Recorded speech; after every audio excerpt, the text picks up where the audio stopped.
Batman Animated by Mcfarlane. And I do like the figure itself. It does have a few flaws that a lot of people have complained about. We'll take a look at it in a moment. But I decided to make my own out of this figure since I am a fan of the animated series. I decided to change out the head sculpt simply because, to me, the character under the mask is just as important as the character with the mask. So in this case, I picked up another blank resin head off of eBay. And this is the end result that I came up with, and I was pretty happy with it. Fully painted here is the finished piece, but let me show you how I came about to this point. And it all starts with acquiring that blank resin head. And this time, of course, I purchased it off of eBay from Action Figure Customs. And if you look at the next clip that I have, it's not the only one that I picked up. I picked up several others at one time.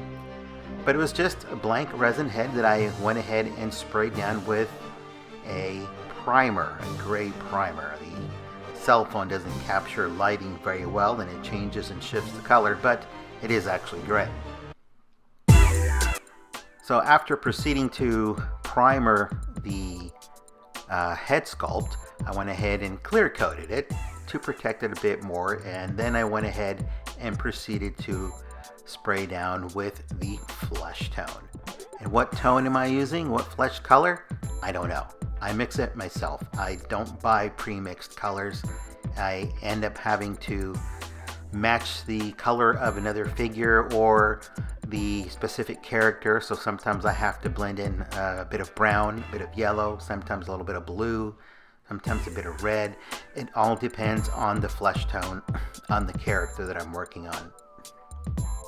Just to show you in better lighting here, at one point it was gray and this is what it looked like. And I always do a test fit before I get started.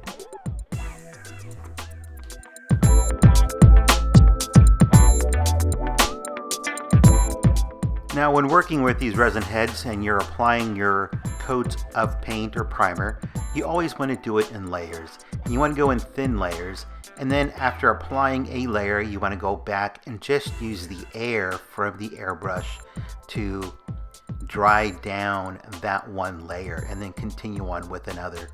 Now if you don't have an airbrush, at least consider getting one of those $60 ones that are self-contained, that have a built-in air compressor that works off of a battery, internal battery. It makes your painting that much easier and it gives you a better finish, almost a factory finish if you will.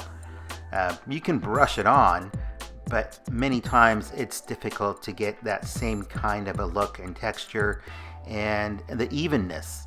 Now, if you have the skill to do it, that's great, but you'll find it even better if you actually use an airbrush for specific tones and details that you can achieve with it. It's just so much quicker, and yeah, you can achieve a lot of this with a standard brush, even colored pencils, watercolor pencils, but it's just more work, and at the same time, it has a whole different look to it.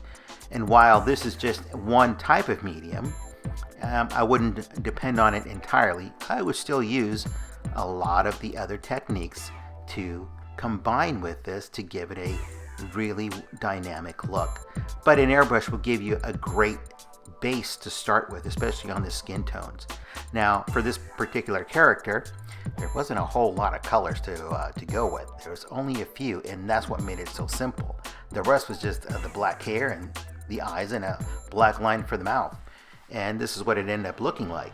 So it's very simple. This is the original head, and swapping it out, now the only thing that holds it in is the epoxy that fills in that hollow head, and once it's dry it fits on like a glove. And to me this was great. I really liked the way it looked to give it a whole new dynamic. Now I did go with the older look, that's why I gave it the gray on the sides. You might prefer to have it all black.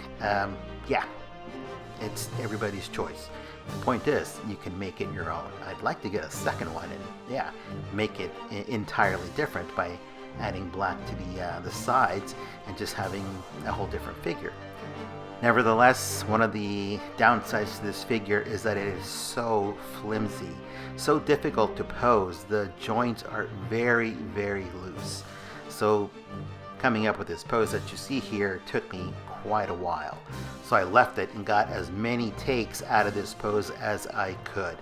And yeah, I did switch the pose on it, but it took me that much longer to balance it and get it correct. It's one of the more difficult figures to pose from Mcfarlane, but nevertheless, the final pose looks pretty good. I'm still going to keep it, just because I'm a fan of the Batman animated series. I'm going to leave you with the rest of this video. I hope that you like it. If you do, please comment, like, subscribe, and of course, keep customizing.